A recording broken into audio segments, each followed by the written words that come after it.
Cheers and salutations. Welcome to Chicago Reacts. My name is Kit. Thank you so much for joining us. Please be sure to like, comment, share, and subscribe, and hit that ring bell notification. That way all of you hip cool cats are made aware when we upload new content upon our YouTube channel. And today, we have ourselves a very fun and interesting video. Now, of course, this video is from Warrior Tier, and they have done outstanding, incredible Warhammer 40k content, stories, and so much more.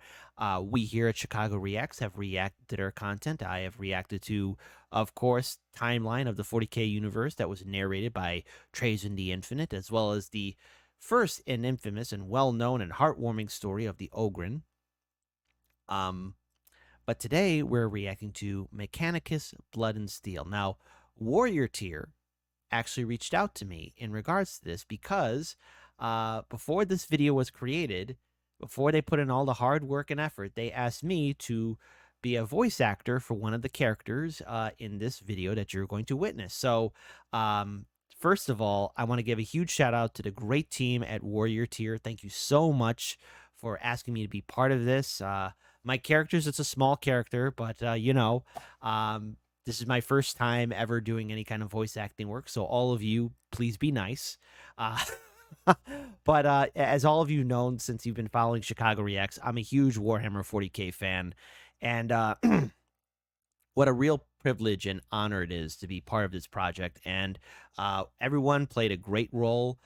This is my first time reacting to it, so I don't know anything. So what I'm going to do is I'm going to keep my pausing to a minimum. I want us to all absorb it because I'm going to be watching it too. So we're reacting together with it for the first time. Of course, I know my character. My character's name is Tectus 771. So when we get to Tectus 771, that's probably when I'm going to be a little bit gushing and maybe be a little biased, you know. But again, enough waffling around, enough messing around. Grab yourself a tasty snack and a tasty beverage. And listen, for all the videos that we react to, the original link is in the description box below. So please, as a favor to me, support the original content creators.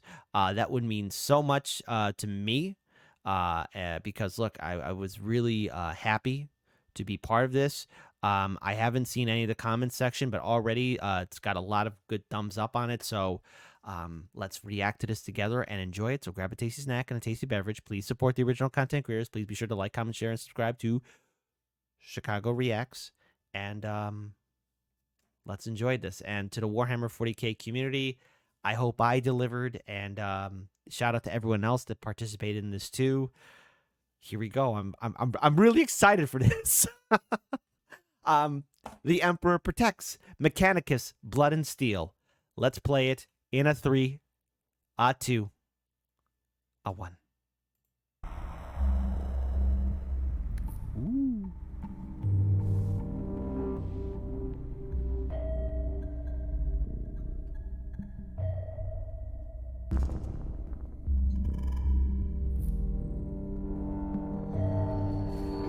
Ooh.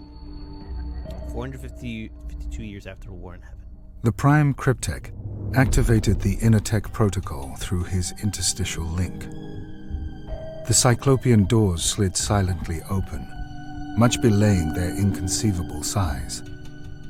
The Cryptek was stooped. He leaned heavily on his staff as he walked through the entrance. Before him was a 200-cubit-high containment vessel. The writhing, fragmented monstrosity inside floated in the void of containment. The greater mass of the being formed and seemed to watch him as he walked. Containment confirmed. Metaphysical bonds confirmed as efficient. The Scribe Lord murmured to the Cryptek. The Cryptek nodded his pleasure at the report and turned his burning yellow oculobe upwards to the trillion fragments floating in the tank. Containment must last perpetually. Much has been sacrificed to contain this being. The word being was said with audible disgust. The sacrifices will not be in vain, Lord.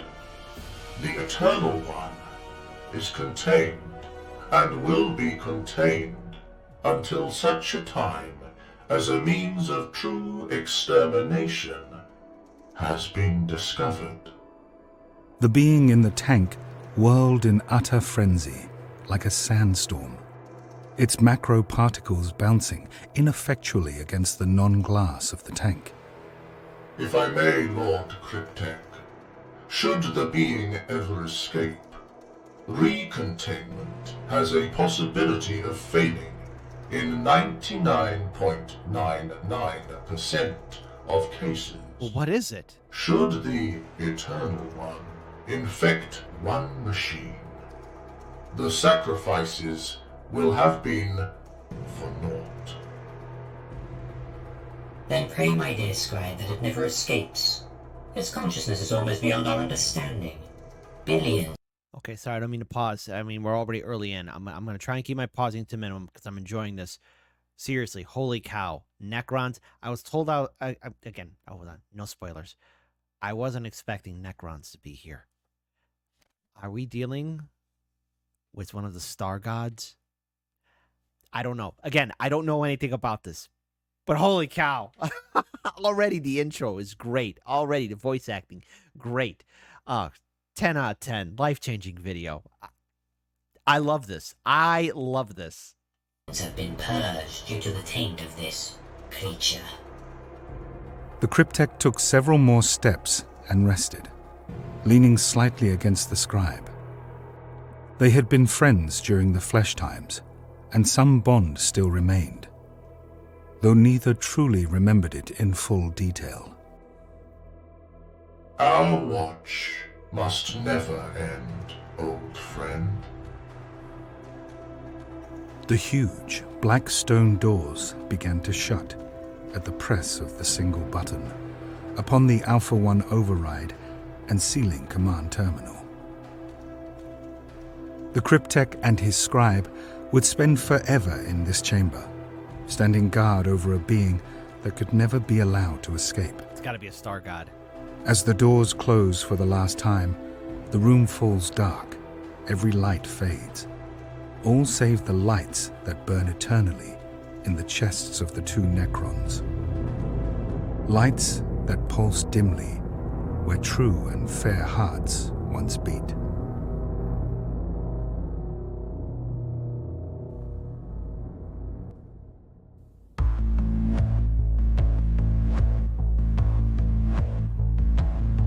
Whoa! Baltimore was part of this? Yo!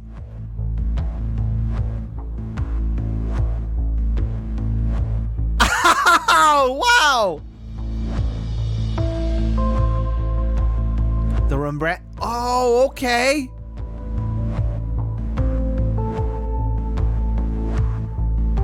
Old man reacts. Great. Whoa. Why Chicago? What? What? You mean that's hold on. You mean that little sign right there? Chicago reacts? What?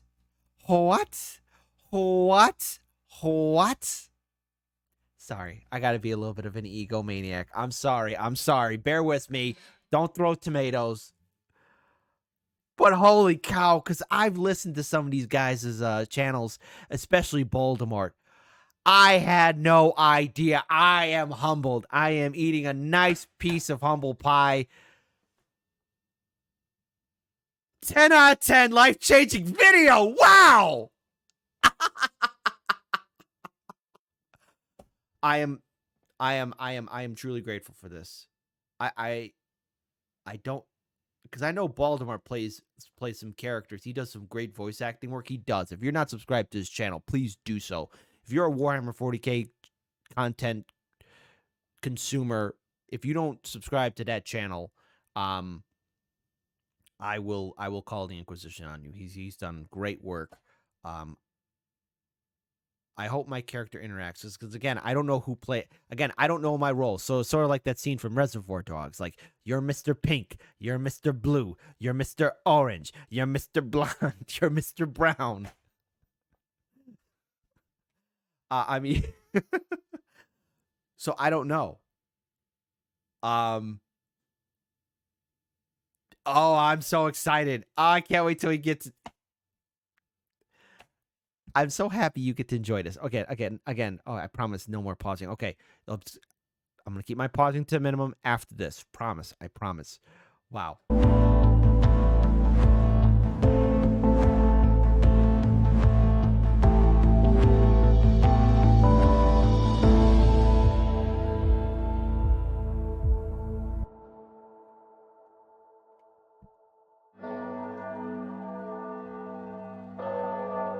After the War in Heaven, Act 1.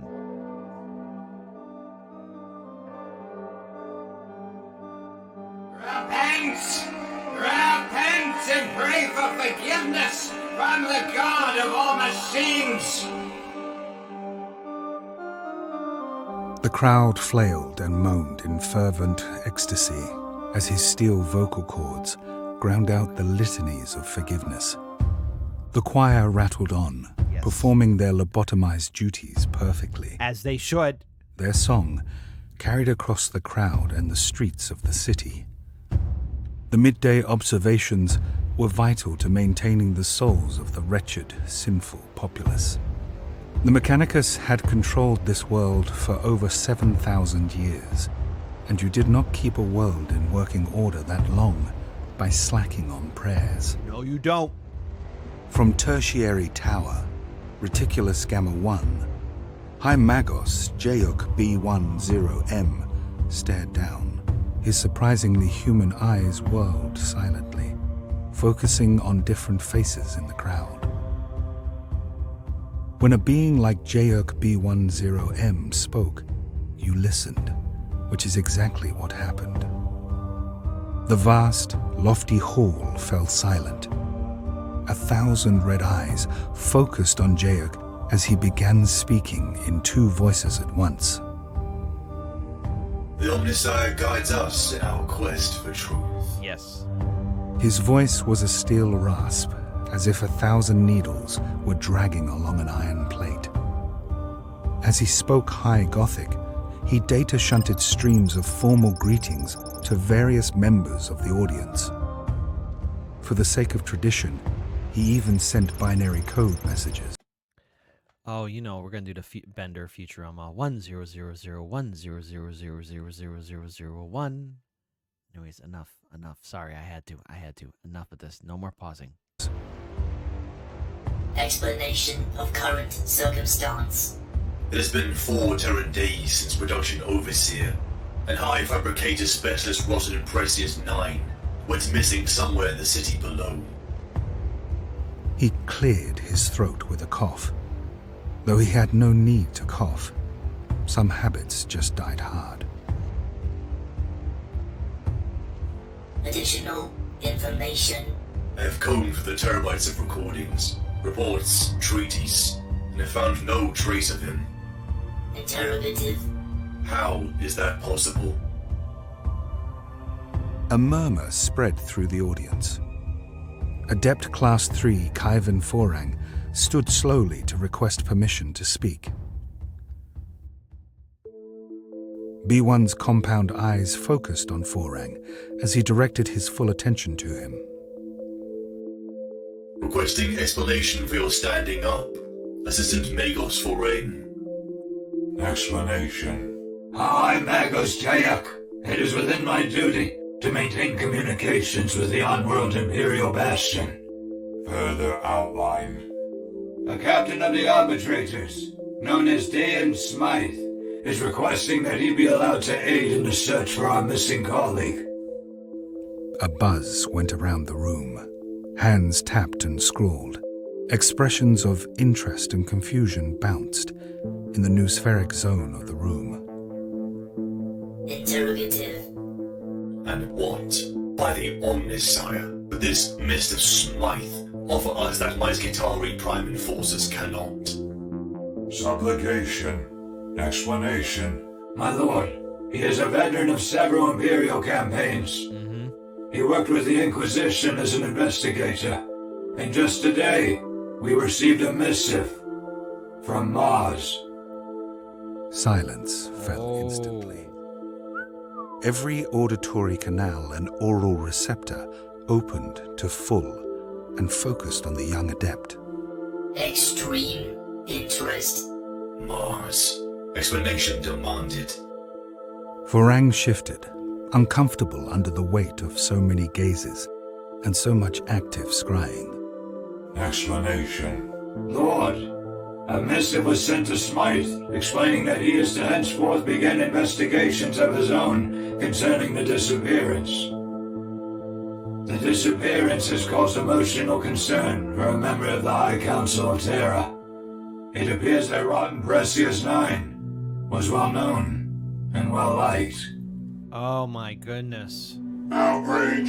It is beyond the realms of acceptable consideration that an Imperial subject should be treated with such an important mission. Demand. Silence, Magos Krosnovov.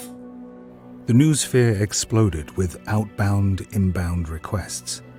100,000 messages, pings, pins, and updates were sent out instantly. The room slowly began to build in noise. Contemplation complete. Mission parameters updated. Adept Vorang will contact this Mr. Smythe and demands he hands over all information. He will report henceforth to me and drop all other duties effective immediately. All right, gonna pause here again. Holy cow. So first of all, I'm already drawn into this story. I had no idea what I was part of. Even if it's a small part, holy cow. This is really interesting because, again, for those who know Warhammer 40k, especially to the high tier, because, you know, I would say I'm maybe a mid-tier, Warhammer 40k power level. We all know that if Mars is saying that one of the High Lords of Terra wants to send a human, an Imperial investigator from the Arbiters, to investigate this is a huge deal, and it's not coming from maybe that one of the High Lords, because again, the Fabricator of Mars is a High Lord of Terra. Now, Mars and Mars alone could have just been like, okay, we're going to take care of it. This means another High Lord of Terra is involved in this, and we all know about the politics of the High Lords of Terra, especially when some of them tried to overthrow our glorious Lord Commander of the Imperium, the glorious Primarch of the 13th Legion, Reboot Gilliman, Primarch of the 13th Legion, the Ultramarines. But, oh man, wow, already, magnifique, loving this, and the artwork too. Again, the chamber buzzed with binary expressions and vocalizations of shock. But my lord, this is most irregular. Such Iomages be put in control of such sensitive information. We... That's me!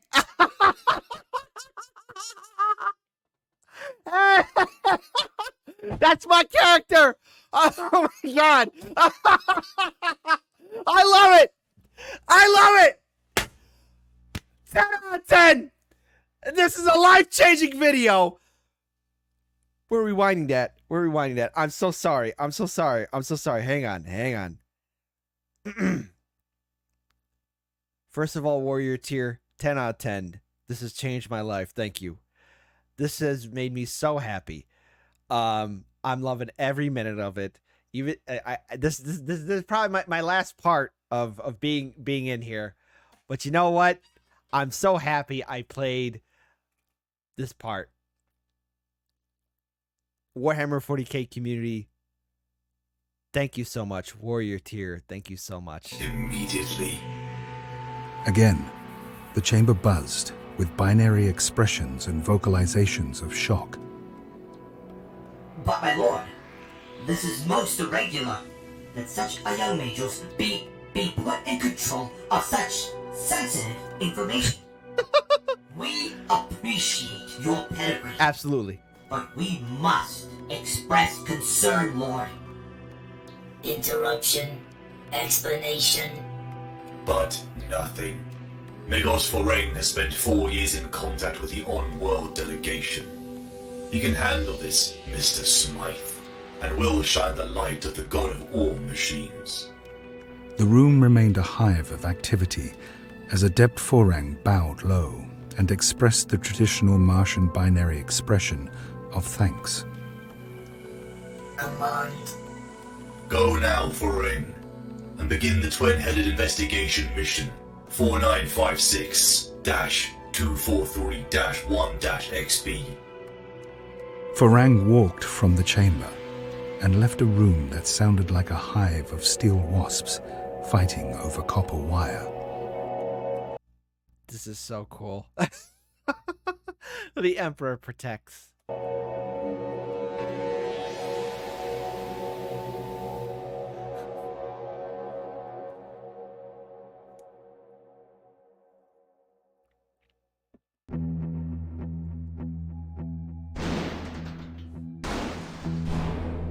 He slammed the man back again. His head hit the wall with a dull thud, which elicited a groan of pain.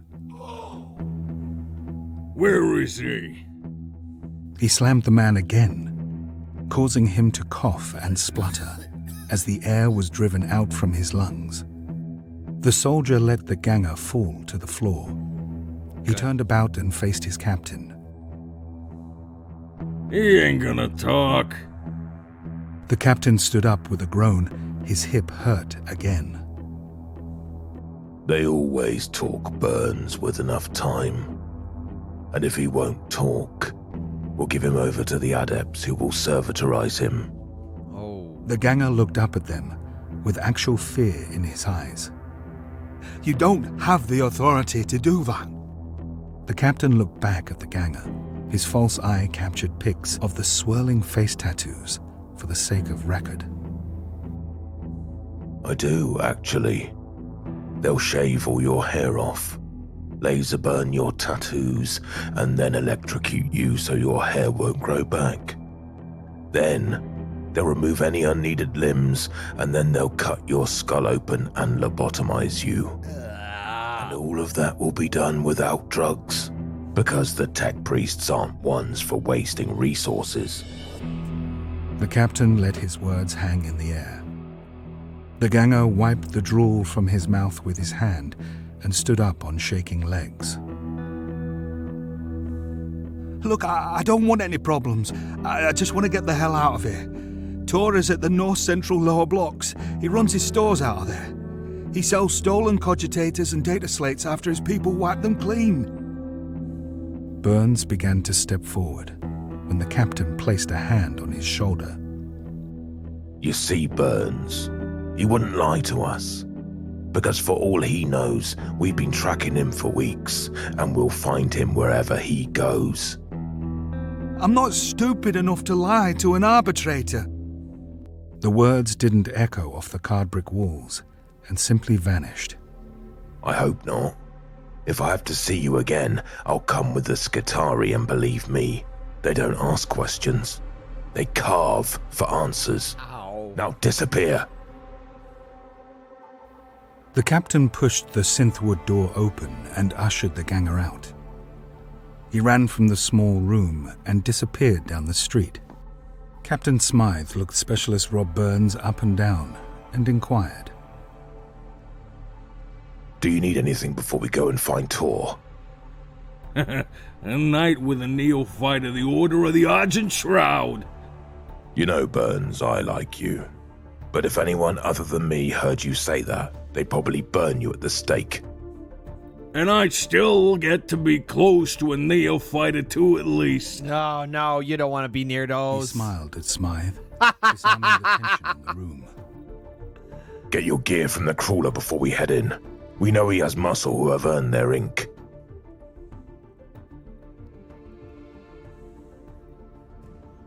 I'm getting like a Blade Runner kind of feel from this. I recently saw for the first time ever Blade Runner 2049.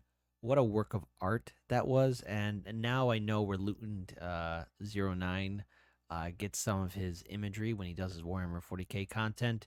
So I didn't know that before, but I'm getting that Blade Runner feel, so I'm loving this. Mechanicus Blood and Steel. 10 out of 10. I better see some life-changing video comments. 10 out of 10, life-changing video. And plus, hey, do me a favor. On the original video, put 10 out of 10, life-changing video. 36 minutes later, Smythe, Burns, and 13 members of the 15th Arbitrator Investigation and Enforcement Squad, known as the Bare Knuckles, were loaded into the back of the overground transport. They pulled up outside an almost subsided superstack. The black steel structure was covered in posters, graffiti, and other less than savory decorations. Rob Burns may have been a joker, but he was a point man first and foremost. Hell yeah. In a dozen campaigns, he had cleared the way for the Guard, and had done so with a lion's bravery and an eagle's eye. Good. Badass. There were 45 people gathered around the front of the stack's huge steel doors. The Mechanicus might control the world, but they controlled this building. For now. The 15-man squad walked through the crowd of baleful, staring eyes. Their aggression was obvious, and so much as a single provocation would lead to bloodshed. With Burns at the forefront, the squad walked slowly but surely through the atrium. The loud hailers on the walls had been recoded and blasted Rise Slam, a type of music exclusive to the high-rises of the world. The atrium thumped and shook under the force of the bass. Loving it. The squad's vox beads activated automatically when external volume became too great to hear each other talk. Oh, this is a lovely place. I might retire here. Think I could afford it? One of the arbiters joked, looking at the neon graffiti and the piles of refuse. Digging it. You know what? Again, kind of reminds me of New Retro Wave. I don't know if you had a chance to listen to that YouTube channel, but they got some great music there. So if you ever want to listen to some New Retro Wave, check it out sometime. I'm loving it. God, it's so great. On your salary, I doubt it. Burns replied. He was leading the squad up a neon-painted staircase towards a wide-mouth elevator. Clear and enter, Burns. Less than 5 minutes after entering the stack, the squad stepped out onto floor 46. They met no resistance as they walked through the hallway.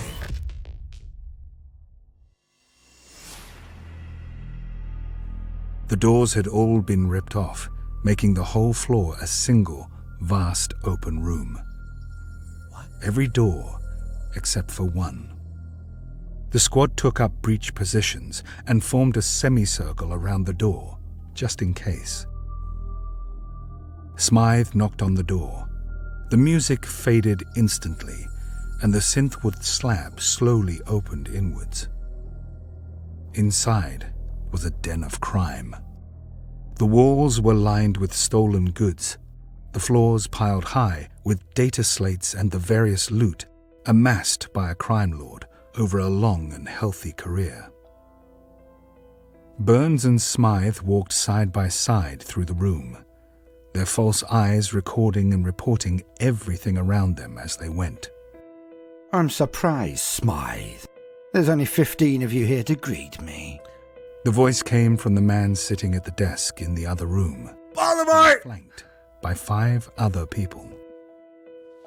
People was a tough word to use to describe them, so extensive were their modifications. I didn't know the cult had signed this pit over to you, Tor. Torkopat smirked from under his brow. When you're beneath the contempt of the cult, there's one simple rule. Whoever has the stones wins. That's right. Bold of you to claim that stabbing and robbing and killing equates to having stones. Smythe replied flatly. He had heard similar speeches before, and there was some truth to them.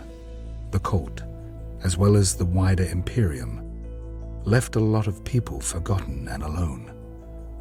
Crime was the only way for some people. Are you Captain claiming that you aren't a gang of killers and thugs. Tor's retinue chuckled at this, their augmetics flashing and shining in the clean light of the room. Let me guess. We're the same, just on different sides of the badge. We're not so different. We could work together. Am I missing anything? Tor's face was still, but his eyes blazed with the mockery. Tell me why I shouldn't have you killed and thrown into subfloor reprocessors. The room went cold, all humor gone. The tension became a living thing that fed off fear and misunderstanding. You've been dealing in stolen Generation 2 Vector-class cogitators. I don't care about any of this. I don't care about your drug running or your second-hand augmetics ring. I want the cogitators, Tor, and I want them now. And I'd rather leave with you and I on good terms than the alternative. No one moved. No one breathed. And what is the alternative? His teeth flashed. A dog like Tor didn't let someone else bark without replying in kind. Well, the alternative is that I blow your face off and kill all your men, then debt-pack this whole floor after seizing everything. Anyone who survives will be handed over to the cult Mechanicus, and I don't need to tell you that no one wins in that situation. Do I, Tor? Tor's lip curled like an attack dog. Smythe knew Tor's kind well, but he knew that you didn't get to be where Tor was without picking your fights. Tor looked over the arbitrators slowly, measuring each one, their flak armor, their weapons. Then he suddenly relaxed. Fine. Take 'em. And get the hell out of my building. Everyone but Tor and Smythe exhaled in relief. Burns's noosphere chimed with positive IDs. Damn, that was pretty tense. Voldemort knows how to deliver a voice. Shout out to him. I had no idea I was part of this project. It's so big with so many great Warhammer 40k people. Jesus. That is incredible. That was some good stuff right there. But also, what's interesting too is you see something that, you know, I rarely even think about, and that is the average person, crime, life on all these various worlds. I mean, you know, there are people who are just average, going about their day, trying to survive. Yes, we're all too familiar with the Warhammer conflict zones, the great armies and legions of the Necrons, Tyranids, Chaos, Imperium of Mankind, Sisters of Battle, Imperial Guard, Space Marines, Orcs, Dark Eldar, Eldar, Tau, Mechanicus, Inquisition, all fighting. But, you know, not everywhere is a war zone. I know, controversial statement, but all life is a war zone. But, you know, on worlds where there isn't a huge conflict, you know, average life. And there are humans on various planets tallying in the billions, you know, and there are bound to be criminals. What are their stories? I mean, again, Warhammer 40k is a great intellectual property. May it never, again, may Warhammer 40k never suffer the fate of Lucasfilm like Star Wars, Willow, or Indiana Jones. May it never suffer the fate of Star Trek. Warhammer 40k, there's no excuse. I mean, Warhammer 40k has got a lot of stuff. I mean, storytelling there is limitless. That's incredible. And active warrants for the gangers in the room. Among them he recognized Tekka, the extortionist and killer, an old foe of his. Ooh. Good. I'm glad you didn't choose the alternative, Tor. After 3 hours, the arbitrator squad had loaded 4 mag trucks with cogitators and set off. As the squad vehicle pulled away, Burns looked up through a window and saw, standing at a blasted entrance to floor 46, a figure staring downwards.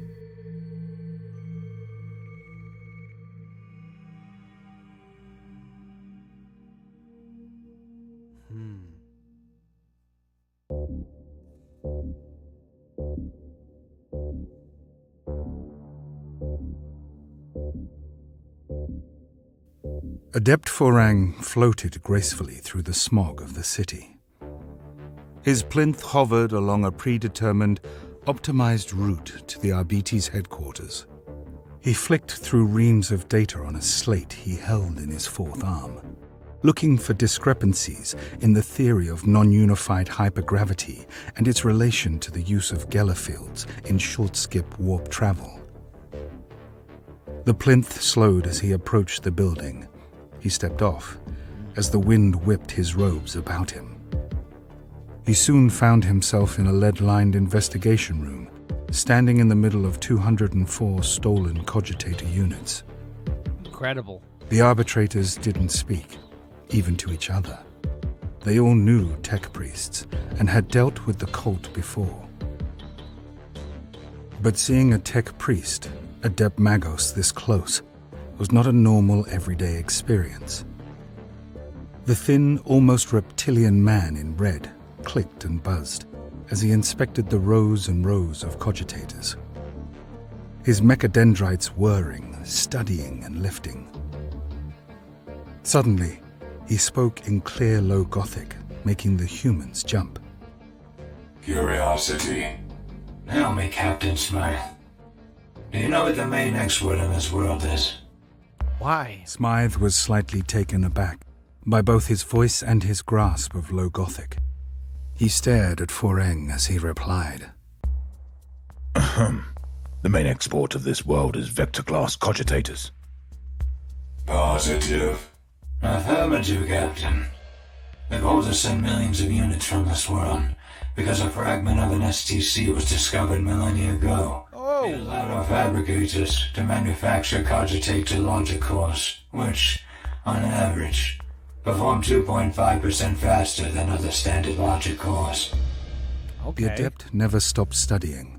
He didn't even look up from his work as he spoke. Explanation. Suspicion. It is my belief that production overseer Rotten Precious 9 was murdered. Furthermore, I believe he was murdered for one of two reasons.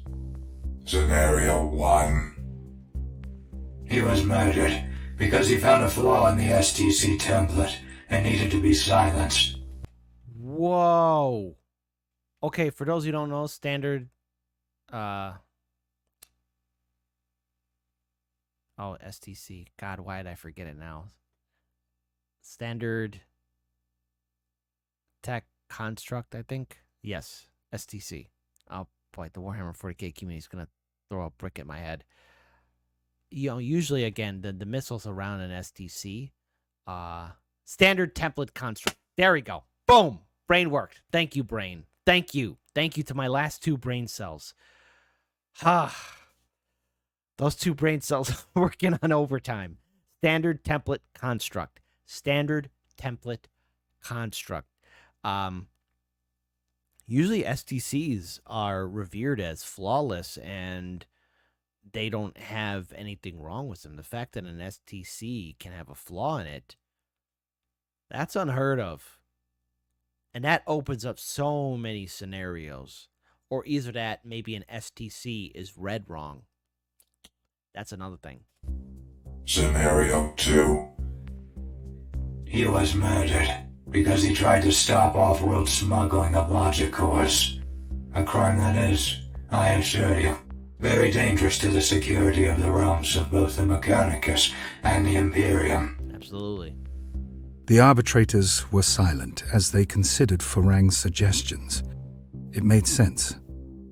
But if this was some conflict around an STC fragment, they would need far, far more soldiers than they currently had. Agreed.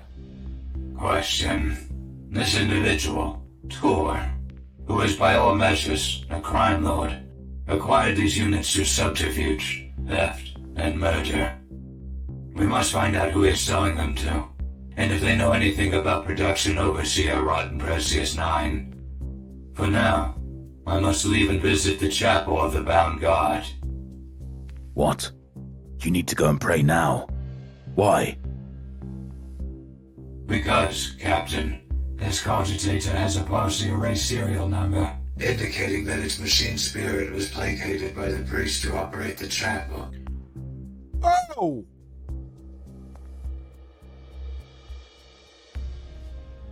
Again, Tech Priest. Again, why am I remembered from Hell's Reach? Work of art film. And again, I will pose this question to you, our viewing audience. If you would like us to react to Hell's Reach, do a live stream, a special live stream, please type in the comment section below. Foreng flew again, just low enough to avoid the ever-present clouds of pollutants that clung to the city's upper reaches. He could hear, even from a distance, the sounds of the chapel. He stepped from his plinth as he was bombarded with incoming data requests and ident checks. Thus does the cog turn. Thus does the machine turn. Thus does the machine revel. The chapel was vast, smog-blackened. Oh, that's right. That's I nearly forgot. With Hell's Reach, with the temple, with the Tech Priest, they were upset that Oberon would not be appeased, and so obviously with the STC, if it was placated by a Tech Priest, that means the Tech Priest knew what was going on. So, again, Hell's Reach. Shout out to Hell's Reach. Frescoes adorned the upper reaches, and from 100 and more cult brands, liquid steel poured forth, being blessed by exposure to the holy air. It ran through vents to the pitiful sinners below, who shaped it into parts, repenting for their sins as they did so. As the wheel spins, as the suns burn, as steel sharpens, we follow our God. The chapel was oddly empty. Only one of the altars was occupied. A figure was bowed low in respect. Foreng chose an altar and went to one knee before the steel skulls and their clouds of oiled incense. Imperatum 01441. We are weak. Ours was flesh. Imperatum Deus Mechanicum. We are strong. Ours is steel. It is rare to hear the old Martian litany chant of strength. Many believe that it is by its nature heretical, due to its creation during the Grand Heresy. I am aware of its providence, Lord, but I was not aware that anyone considered it heretical in any way. That is of no surprise. You are young. You have not been introduced to the higher thoughts of Mechanicus. You're supposed to not know everything. Can we ever know everything, Lord? Tyan made a noise of unknown meaning and focused in on Foreng further. What is life if not the hunt for knowledge? You are young. You still have flesh, in fact. And thus you cannot understand the ultimate goal of the Omnissiah. We build these chapels not to honor our God, but to hear it speak to us in the echoes of our prayers. Of course, my lord. I thank you for your advice. Of course. However, I have never seen you before. Why are you here? Lord, I found something during a routine investigation. I found a code on a stolen device that linked it to this chapel, and I'm here for information.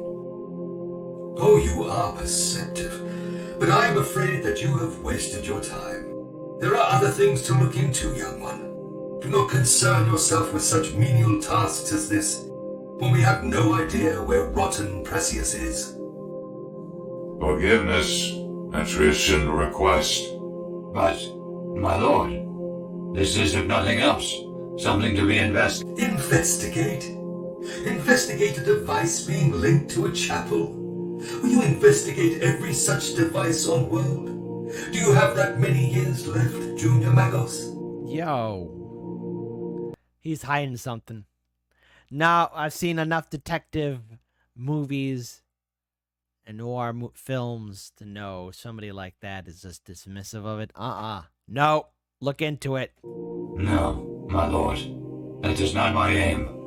This device was found in a crime lord's stash. Said crime lord may have information. My dear adept, you do not realize that the whims of human crime lords are beneath you. They are known to us and operate their pointless small operations because they are good for nothing else. Wait a minute. I am, however, afraid that this is a dead end, a blunted tooth. What? Tyan, I must. You must do nothing. Give me the device. I will find the answers you seek through my Skitari Marshal and inform you of his findings. For now, just finish your prayers and return to your investigation. There is nothing for you here, young one. Bull on that, man. He's hiding something. Without a moment's pause, Tyan left a confused, insulted Fereng at the altar. The small cogitator grasped between his cold fingers.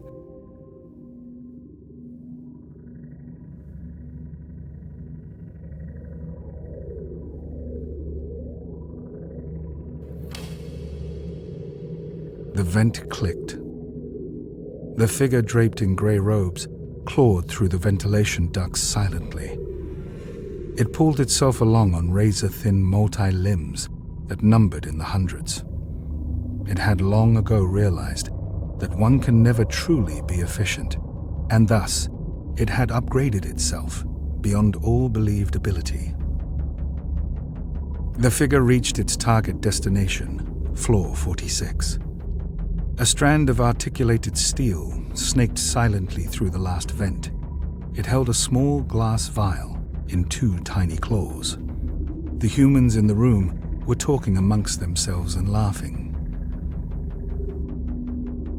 I can't believe that we let them take all of those cogitators. It took months to get them all. Tor flushed red with anger and stood from the desk before storming out of the room. Taurus, if you weren't my brother, I would kill you. He's going to be a nightmare for a week now. The figure in the vents tilted its head. It opened its macro claws, and the glass vial fell to the floor. Tekka turned her head as she heard a clink and saw a tiny glass sliver fall from a vent. The glass contacted the synthwood desk and shattered.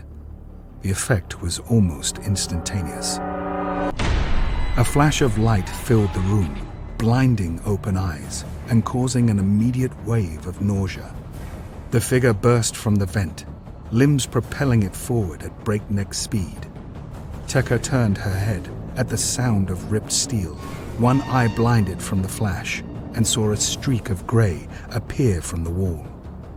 The figure landed on 8 steel limbs and slammed 4 writhing mechadendrites into the chest of her twin brother. No! Tekka saw her twin brother lifted from the ground as if he weighed nothing. The next moment, he was ripped apart from the inside out. The figure in grey was covered in gore instantly. It dropped the segmented corpse and turned. It was tall, too tall, and far too fast. Sync-grafted stims flooded the gangers' bodies with illegal combat drugs, which sent them into rage-induced movement. The figure did not move. From where its arm had once been, a twitching mass of cables appeared and caught the arm of one of the gangers. Tekka heard the bones shatter and turn to dust as the auto pistol fired.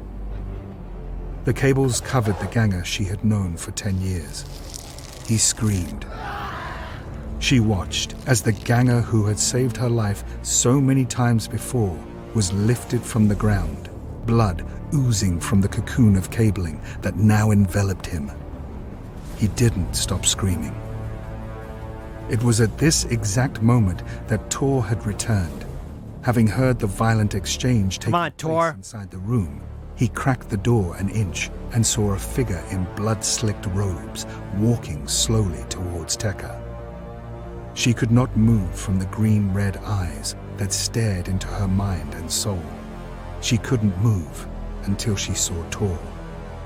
She looked into his eyes in that way that only she could. She tried to speak.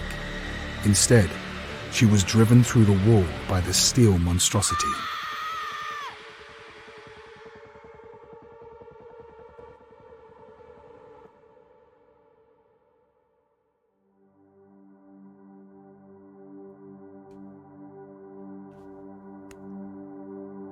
Oh man, that's pretty brutal. But Warhammer 40k is a brutal world. Brutal universe.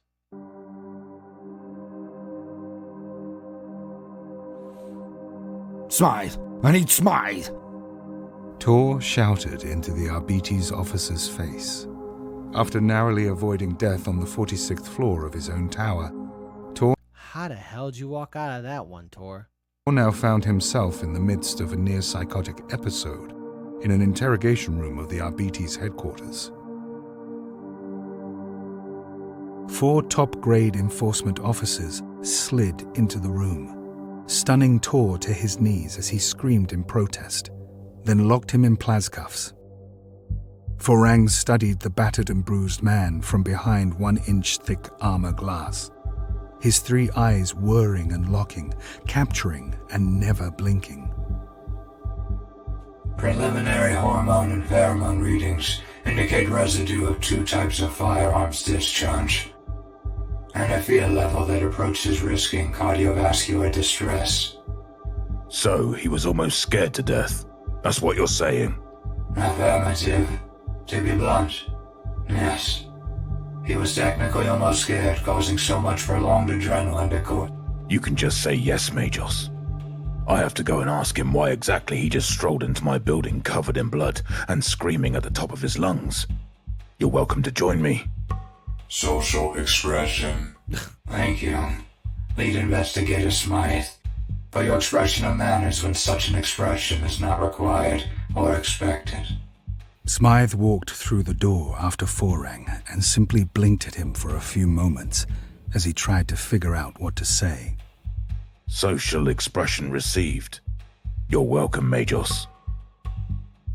Forang's red eyes narrowed to pinpoints as he began studying Smythe to detect sarcasm or mockery.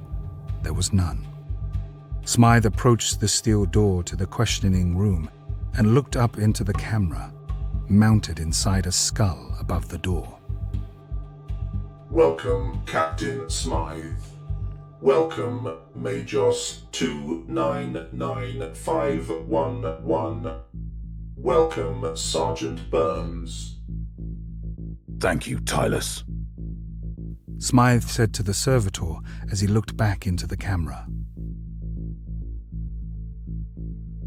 As the 3 figures entered the room, Tor looked up, eyes wide with concern. Smythe took a seat across the table from him. The rigid steel chair screamed as he dragged it along the floor. Already, my hair's standing on the back of my neck. Jeez, what the hell are you gonna say? What can be said? How can you even describe to people what you just saw? Tor stared at the table, still flush with shock and fear. I came here because I didn't want to die. You didn't want to die? Care to explain what the hell you're talking about? You won't believe me. Try me. The small room was silent as the 3 Imperial subjects waited for the crime lord to speak.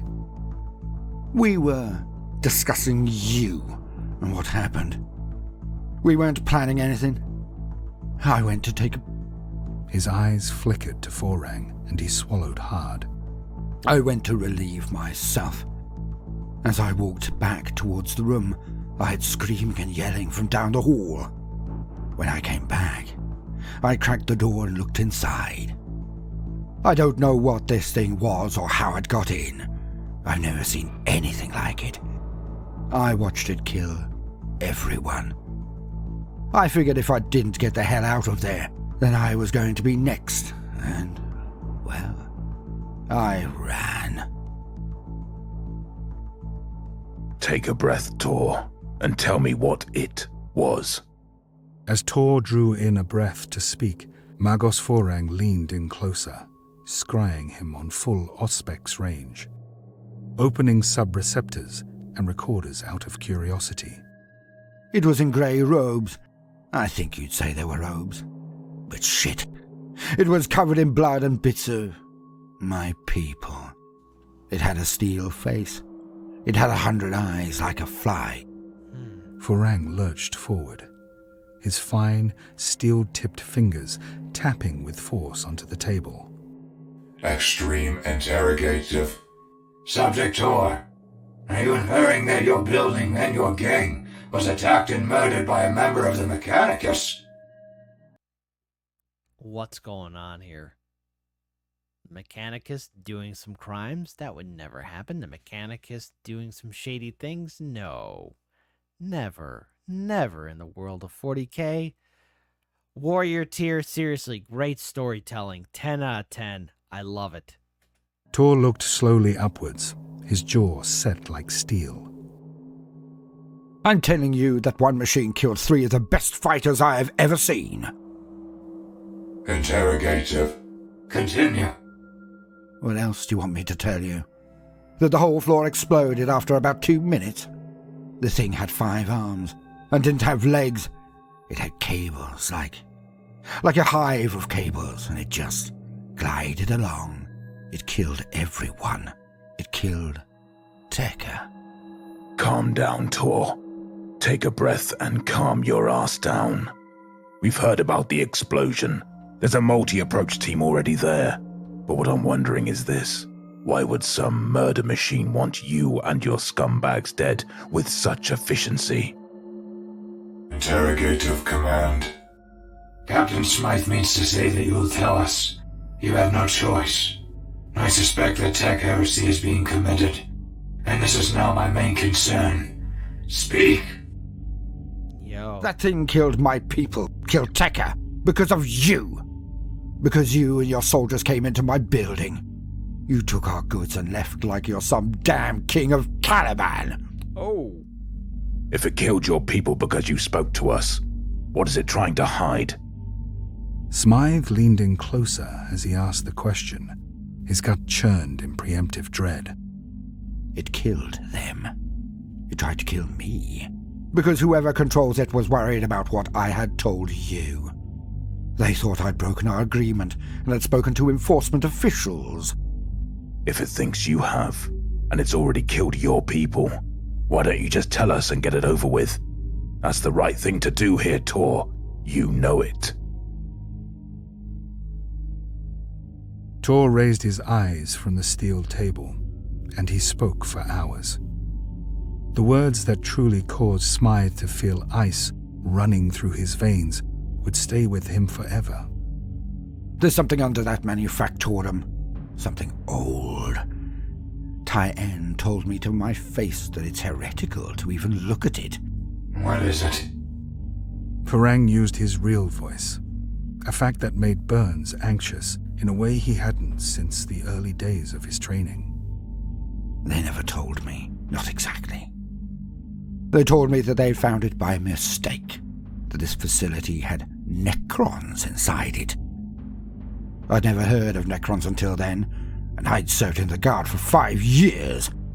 Whoa, hold on. Correct me if I'm wrong, because, all right, audience, to everyone knows about serving in the Imperial Guard, I didn't know you could serve for, like there was, like, a yearly limit, because I thought, like, once a year in the Guard, like, that's it. Like, only on special rare occasions would they let you out for deeds of honorable service or something like that. So for the most diehard Imperial Guard lore experts, I know each world is different. I mean, with the Death Corps of Krieg, I mean, you're in the Death Corps until you die, obviously.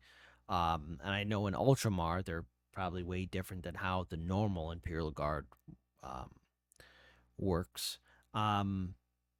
But is each world different? Can somebody... We need a lore expert to explain that. So type in the comment section below in regards to enlistment services. Because I know, for those you don't know, yours truly served in the United States Marine Corps for 4 years. But, you know, obviously, everything has a beginning, must have an end. But I guess what I was assumed was for somebody serving in the Imperial Guard... Once you're in, that's it. unless I'm wrong. So please type. Correct me. Inquiring minds want to know. Farang flushed hot with rage and disgust. He slammed his fists down hard enough to buckle the table. Did you see them? Are you certain, Tor, that you saw Necrons in person? The Margos' shouting was terrible to hear. Tech priests never lose their temper, No, they and to don't. see it happen was cause for true alarm. Tor met Farang's gaze and spoke in the voice he had used to destroy other gangs. I don't know what's in the facility. It's just a giant tube or something, I don't know. But I saw the Necrons. Once. Tyen and the others, like you, your noble fellow Adeptus Mechanicus members, tortured the Necrons. They broke them and got whatever answers they wanted. Yo! Magos Farang was both furious and utterly terrified. Necrons don't break like that. What the hell? What's going on? He grabbed Smythe and dragged him from the room. Burns followed close behind. Farang lowered his hood as the door shut behind him. There is a location on world that must be assaulted immediately. Then it must be scanned and, if needed, destroyed. You will call all hands at once and must ready all soldiers for immediate action. There are heretics on this world using Necron technology. The school runs. They were even willing to murder and then disassemble production overseer Rotten Precious 9. If Tor's story is true, then most high-ranking Magos on the run are both guilty and complicit to the highest rank of heretical technocrime. The greatest cause for concern is this. The Necrons they found were here for unknown reasons, and have been for anywhere between 10,000 and 60 million years. It is my belief they are guarding something, and if I am correct, we may have to destroy this world. Yo! Smythe pinched the bridge of his nose. He was tired, truly tired, and suspected he was being played by Tor. Destroy the world? Asked Burns, the sound of disbelief evident in his voice. Yes.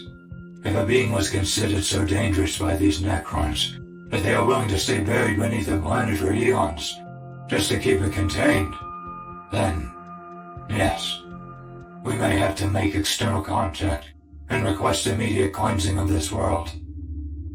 Farang spoke quickly, but never said anything he did not mean. His nature being factual was, by definition, horribly cold. No one is destroying my home. My family has lived here for 300 years. If your family has lived here for 300 years, how long do you think the heretics have been exploiting a Necron device? How long have they been manufacturing devices that are encoded at a core level with technology made by beings who killed gods? His rapid, robotic speech did nothing to calm Burns. In fact, it further enraged him. He took a single step forward. Farang's lenses flashed and burned brighter, until Smythe placed one hand on his chest and one hand on Burns. Enough. No one's killing this world and you two aren't gonna fight. Smythe stared at Farang with burning, tired eyes. You Majors can tell when someone is lying. You were reading his movements, his vocal patterns, just like me. Farang nodded in the affirmative. He wasn't lying, was he, Adept Farang? Agreement. Suspect Tor was not, according to my perception, deceiving us or fabricating stories. If he's not lying, Adept, you need to contact your leader, now. Concern? Negative, Captain. I have reason to believe that all members of the Mechanicus who are on world are currently either 1. Aware of the events that have been happening for centuries. Oh my god. 2. Are ignorant and have been lied to. I hope my character was ignorant and was lied to. I hope I wasn't a heretic. Ye gods. I'm a heretic. No, I'm not a heretic. The idea hit Smythe hard. he suddenly felt very crushingly alone. So, it's you, Burns, my soldiers, and I. That's what you're telling me, Majos? Negative. No, Captain. It is you.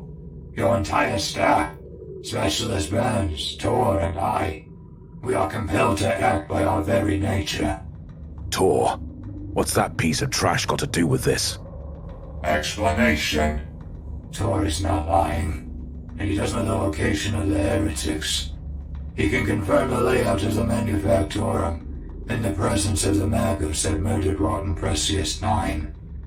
If it was High Fabricatus, Tor is Tyan, of course. If we send him there, he's dead. He's our only witness. You understand that, surely? That is true. It is safe to assume that he is being monitored in some way. If he is being watched, they will presume we will keep him in custody. He must be set free. Yo.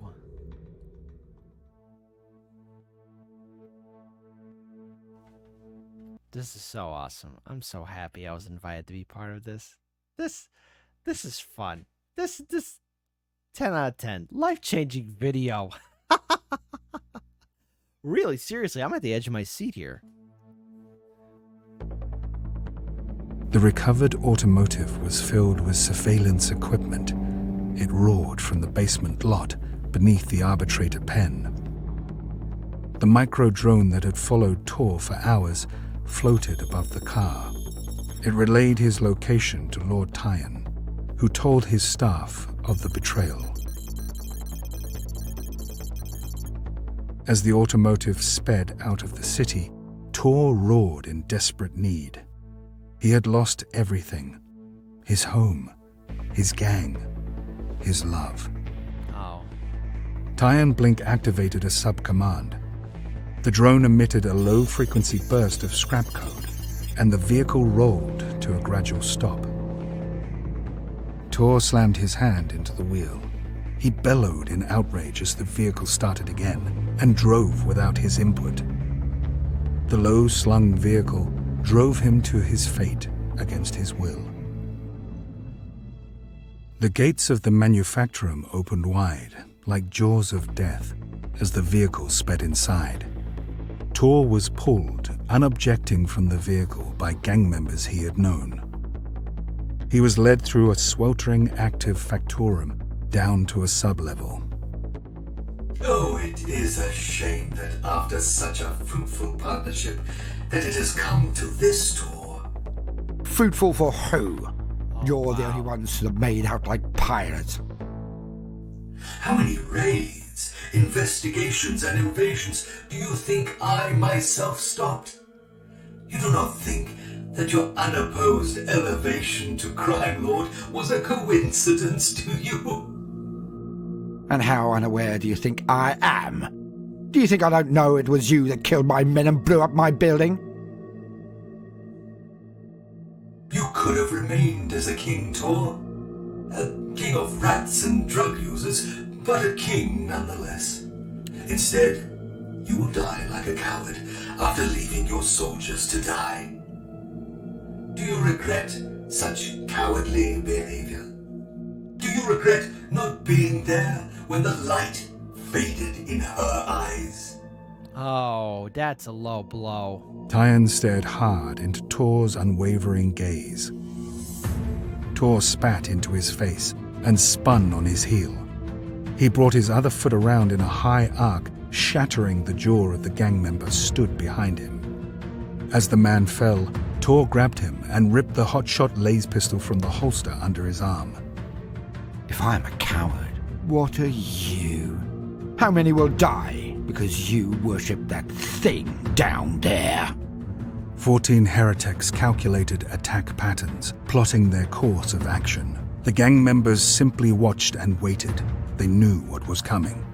That thing is far beyond your pathetic, feeble understanding. Tor pulled the trigger. The laser pistol screamed in his hand. The superheated beam hit Tyan in the chest. The traitor Magos simply laughed again. By the old gods, do you really think I would give gang members weapons capable of harming me? By the old gods? Oh, you betrayed the Omnissiah, Lord Tatyan. Tor flicked his wrist and shot a gang member in the head. The man fell like a sack of trash, dead. Tor heard a faint scrape behind him. He suddenly felt cold and froze on the spot. He kicked his human shield in the back and turned, Lay's pistol held close to his chest for a snapshot. You remember rotten Precious 9? You should. You broke his legs after all. Oh my god. Tor did not feel the initial impact, or the second, and the Lay's pistol clattered to the ground. A fragment of his former self remains inside the machine that killed your pathetic gang members, and will remain there forever. As I mentioned, it is a shame it came to this. You could have done well. Instead, you became something terrible. You became a rat. Goodbye, former guardsman and recent crime lord, Torkobat. The grit that made Tor who he was, the grit that saw him blow a hole in a traitor predator, forced his eyes to turn upwards. Even as the needles wove their way inexorably through his spine, he bore witness for the last time as the machine disrobed before him. And then everything went dark for Tor Kopat.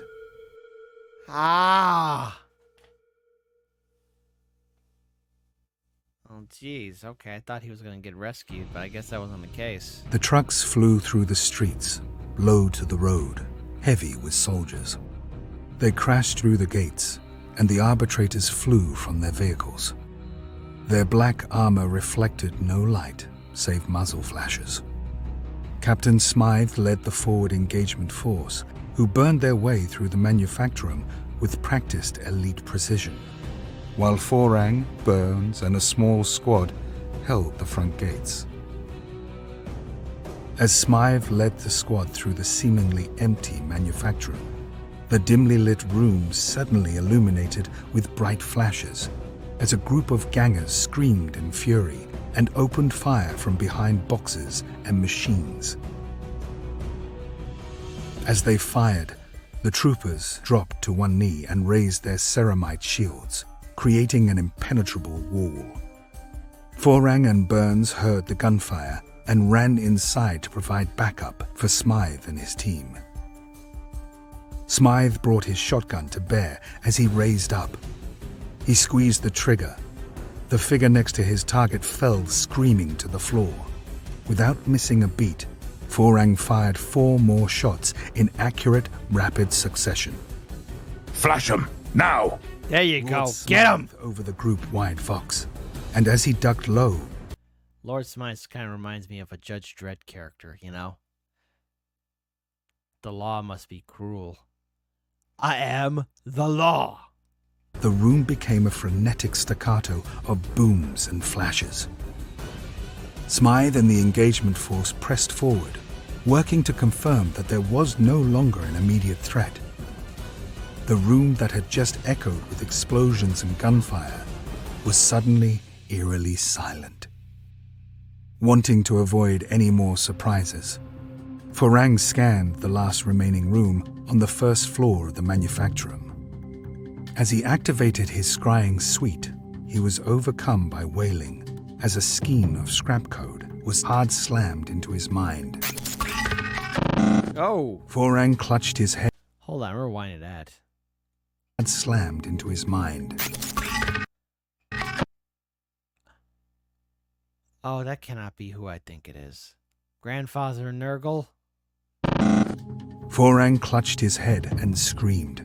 Burns ran to him, scanning the room as he did. What is it? The grey-robed figure fell from the roof beams and landed behind Burns. It flung him aside and bisected two arbitrators that were moving to aid Forang. Oh no. Forang drew his ancient pattern Volkite pistol with spasming hands. Oh, Oh, Volkite. All right, so that means we're going to get some hot plasma. He bellowed the prayers he had chanted for 5 years. He fired and watched through blood-filled eyes as the blasphemy simply removed its flaming robes.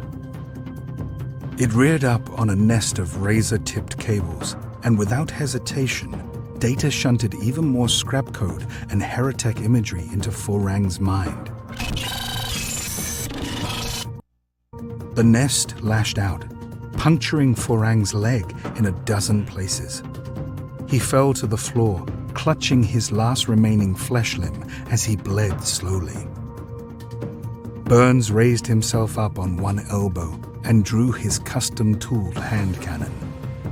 He fired 4 times, and the steel monster howled like a ton of iron flecks impacting a voxcaster. The monster spun, slashing into Burns. The revolver clattered hard to the floor. Forang raised his pistol with his remaining strength. Okay. He murmured a prayer and pulled the trigger. The steel thing collapsed inwards. An urban-fitted doomcrawler hit the creature with the force of a loosened mag train. B1 raised from the doomcrawler's hatch. Atop his head was his helm of office. Its plume stood proud and tall. Command. Arise, Adasmegos Forang. Arise and do the work of the Omnisire. His steel voice forced Forang to stand. The adept Magos stood on a leg that he had briefly forgotten was useless, and he hobbled to Burns, checking for a pulse. B1 and the 24 other High Magos invaded with mechanical precision and laid the factory to waste. At the center of the manufactory floor, Smythe and B1 stared into the gaping jaws of a wide base freight elevator. Okay.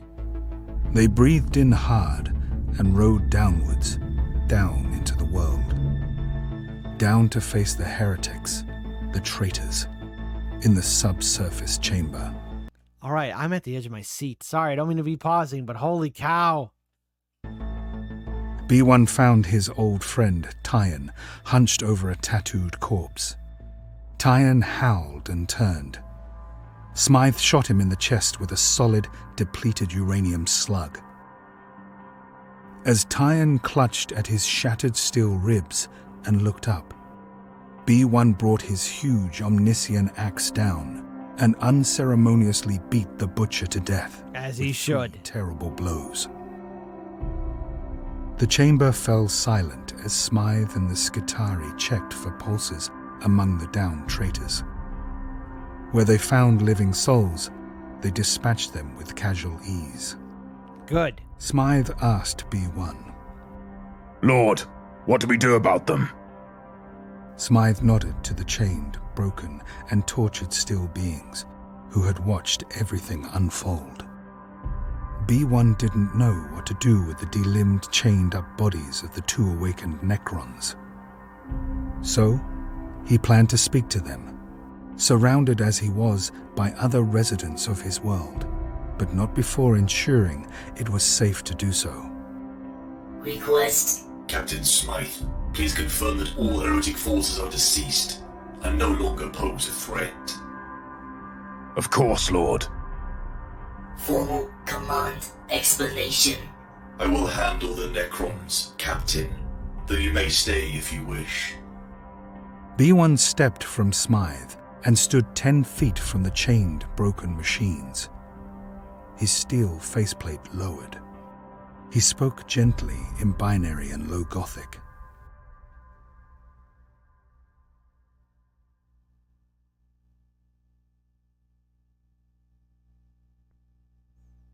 Wait, it can't end like that. Can you understand me? The large Necron stared at him and replied in perfect, unaccented low Gothic.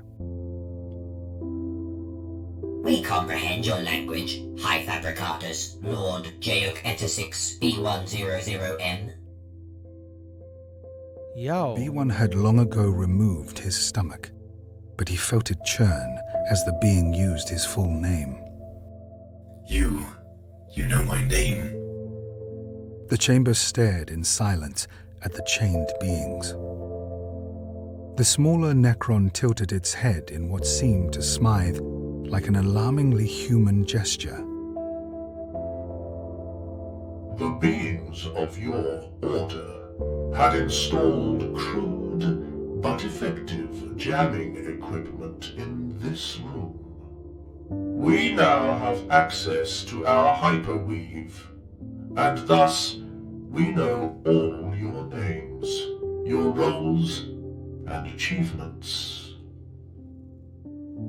The scribe looked at Smythe, and without skipping a beat asked, not unkindly, Captain, are you aware that your cousin and best friend, Specialist Rob Burns, is injured and barely clinging to life? Yo. Smythe swallowed hard. B1 gestured, commanding Smythe to leave the chamber. Go and check on him, Captain. You have done all you can here. Thank you for your efforts. The Skitarii Marshal found a chair and brought it so that B1 could sit before the Necrons. He sat and spoke to them. B1 pointed a real finger to the whirring tornado inside the huge tank. If I may be so bold, may I ask what exactly that is? The light in the Necron's eyes flashed. Your languages do not have accurate representative function to explain the nature of that being. Using the closest but still inaccurate terms, that being is a hyper-intelligent scrapworm that operates as a universal sentience that seeks to remake itself. Oh. It is incomplete? It has only ever been complete once, but it consumed 15 Class 6 stars and multiple Type 3 civilizations. We had sacrificed much to capture it. You sacrificed billions to capture it? No, we sacrificed trillions to stop it from consuming even more. B1's gaze fell to the floor. What? Heavy with the price that had been paid to contain such a monstrosity. And my colleagues set it free? That is both true and untrue. Your kind set several hundred fragments of it free, with what you think of as logic cores. No! Will, by its nature, seek its freedom once more.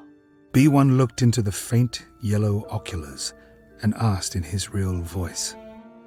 Tell me, please, from one occupant of this galaxy to another, what can we, all of my kind, do to contain its fragments? He knew the answer. He knew what they would say. And he knew that the world was doomed, that the answer was simply impossible. There are no procedures remaining to track or contain the Eternal One. Beyond total annihilation of all infected technology, there is no other answer. My colleague and I remained here to ensure the containment. We, however, failed. B1 did not need to scan the Necron to detect the pain and regret. Not that his sensor suites could even begin to scan such a being. We have so much to discuss. I have ordered immediate planet-wide evacuation, but I will remain here, if you would allow me to do so. The Necrons could not turn their heads, but discussed the idea through a subspace interstitial link. We have been here for over 59 million years. Any company that isn't torturing us is welcome company. Would you like to discuss the connection between hypergravity and the innate contradictory nature of what you call the warp? B1's interest was piqued by such a deep, inscrutable topic, and he began speaking in a rapid monotone. The Skitarii and a few remaining soldiers went about emptying the chambers of the bodies and ultimately left the three beings alone. B1 spent 14 weeks in the chamber before global evacuations began. He remained there with the Necron prisoners as the world was killed. No. 550 Mechanicus and Imperial ships spent every hour of every day evacuating each soul from the world. Every soul but one. Through the ruins of a once sleepless manufactorum, a lone beam of sunlight shone. The light traveled 400 feet down and lit the steel face of a being who had not seen a natural light in over 59 million years. At the touch of the light, the Necron Cryptek regained interstitial communication with the Necron hypersphere and was flooded with incoming data. In the Cryptek's one eye, B1 saw many things, but he could not know that his consciousness was being scanned, copied, and uploaded to a Necron tomb world some 2,500 light-years away. It has been a pleasure speaking with you two, though I regret it has come to this. And I am sorry that you can know that you have suffered so much. That's so odd for a tech priest to be acting like this, or anyone in the Imperium acting like this, so cordial to Necron. If you can, please forgive us. Were the last words he spoke with human vocal cords. The world then came apart in silence, as a sun was born inside its core.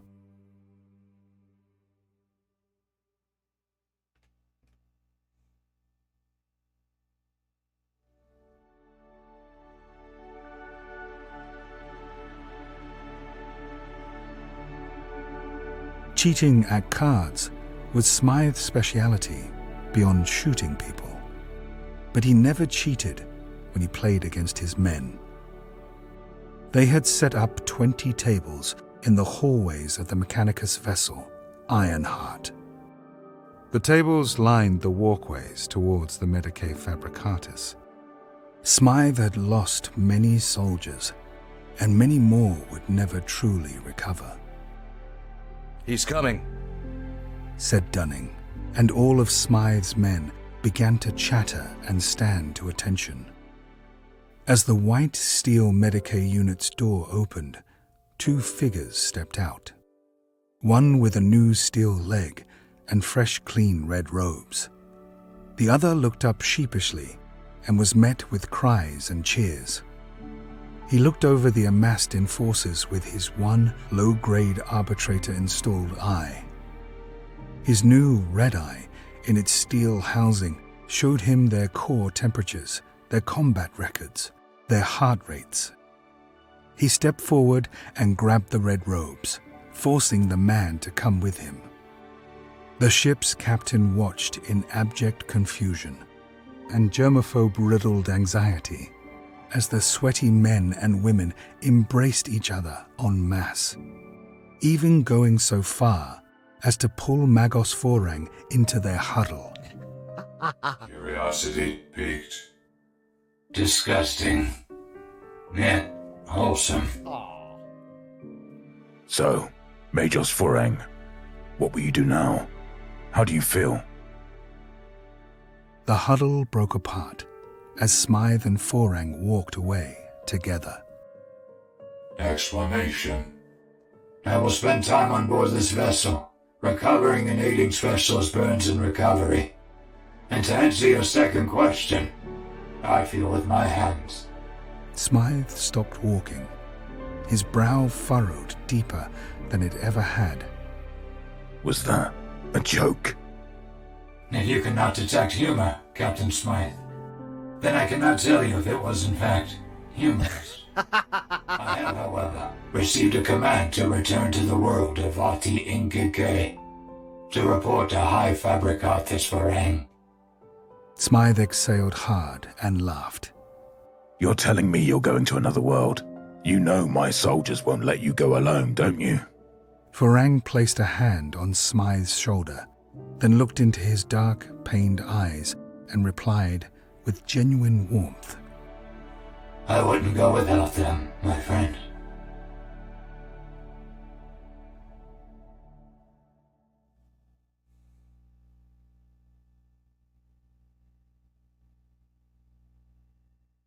Outstanding. Captain Greg Brannan issued the command for the shift change. He had been awake for far too long.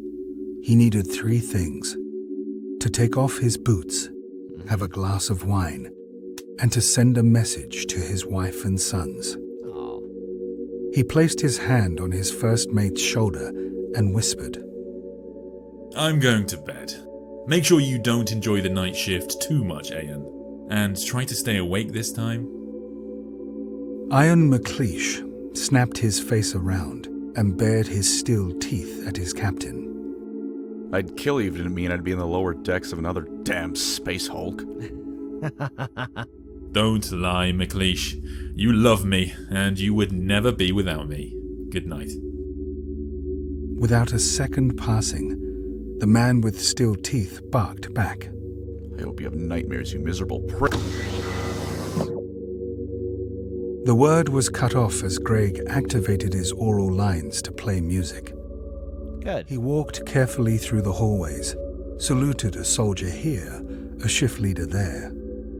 He ducked into the darkened room that was his by right. He kicked off his boots and poured a large glass of wine. Delicious. His ship had needed some work due to a few code issues in warp space. The wine had been thrown in after a bulk order of wiring. The Magos he had dealt with had even offered him a new, faster, and more efficient personal cogitator. Oh no! The captain of the trade vessel, Karma Seas, sits down in a real leather chair and activates his new cogitator. No! As the machine powers on, a microscopic engraving on the 4th logic core flashes twice. As the captain activates a vid message from his wife, a shard fragment of a being that is, by its nature, a hyper-intelligent, conscious worm, weaves its way into the ship's machine spirit and begins its inevitable work, as it has done 1,000 times before. Oh no! And will continue to do so until its singularity is reformed. No!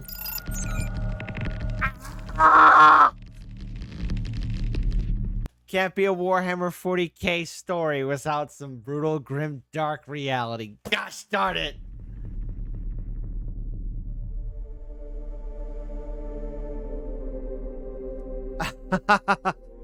Seriously, great stuff from Warrior Tier. Biter merch!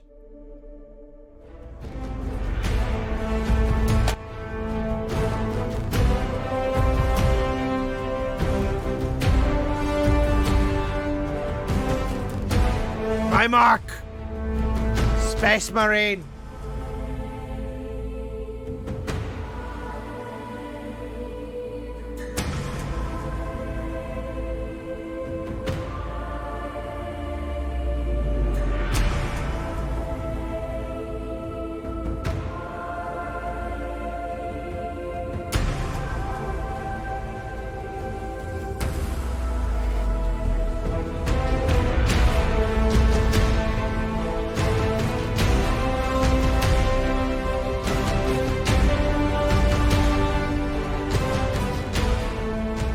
Oh, wow. Wow. Wow. Wow. Wow. Wow. Wow. First of all, 10 out of 10. What a great story. Mechanicus Blood and Steel. Warhammer 40k. The fandom once again leads the way. Seriously, Games Workshop, maybe you should lighten up a little bit so that maybe, text-to-speech device can return, as can everybody else. Because again, the Warhammer 40k fandom once again delivers. Warrior Tier, seriously, to the entire staff and everyone else that was involved, all of you have done a phenomenal job. Look, I wanted, I hope my pausing wasn't too overbearing, because I wanted to listen to the whole thing play out. But look, let me give my analysis. First of all, this was an outstanding story. The voice acting was on par. Again, the action, the battle, and as well as the fact that a piece of that fatal being is still alive out there, worming its way now on an Imperial ship. Can't have Warhammer 40k content without some grim, dark, brutal ending. Again, it looked wholesome, looked like a nice, happy ending. But there are no happy endings in Warhammer 40k. Mechanicus, Blood and Steel. Look, I'm just gonna say this here. This was a fun, outstanding story. Give us your thoughts, please. Everyone that's watching this, support the original content creators. If you haven't subscribed to Warrior Tier, what's wrong with you? Get to it right away. Shout out to the incredible voice acting talent that was involved in this. And again, huge thank you to Warrior Tier for having me involved in this. Even if it was a small role, I loved every single moment of it. And look, Warhammer 40k community, I really enjoyed the series. I enjoyed the books. I enjoyed the games. I have yet to do any kind of painting or modeling. I don't have time for that. I'm sorry, guys. I have a busy schedule here and there. Hell, I barely have time to play video games. But, if there's a series that really resonates close to my heart, an IP and intellectual property that's close to my heart, it's Warhammer 40k.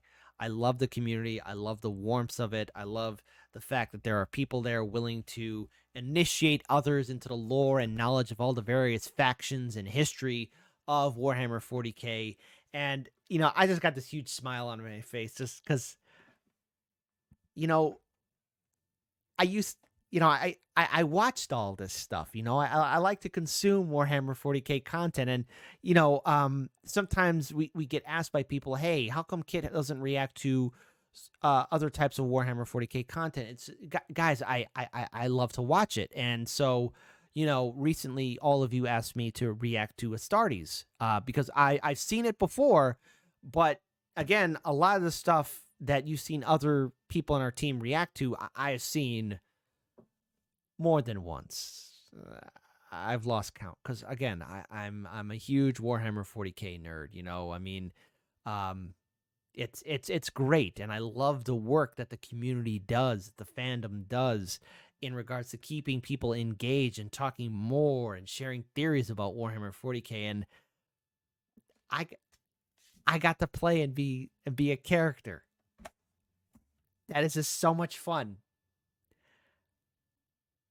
I'm gonna probably be watching this again and again. I might be rewinding a certain part. 10 minutes, 33 seconds in. I think that's correct. Let me just get that correct. Just want to make sure we got that in there. So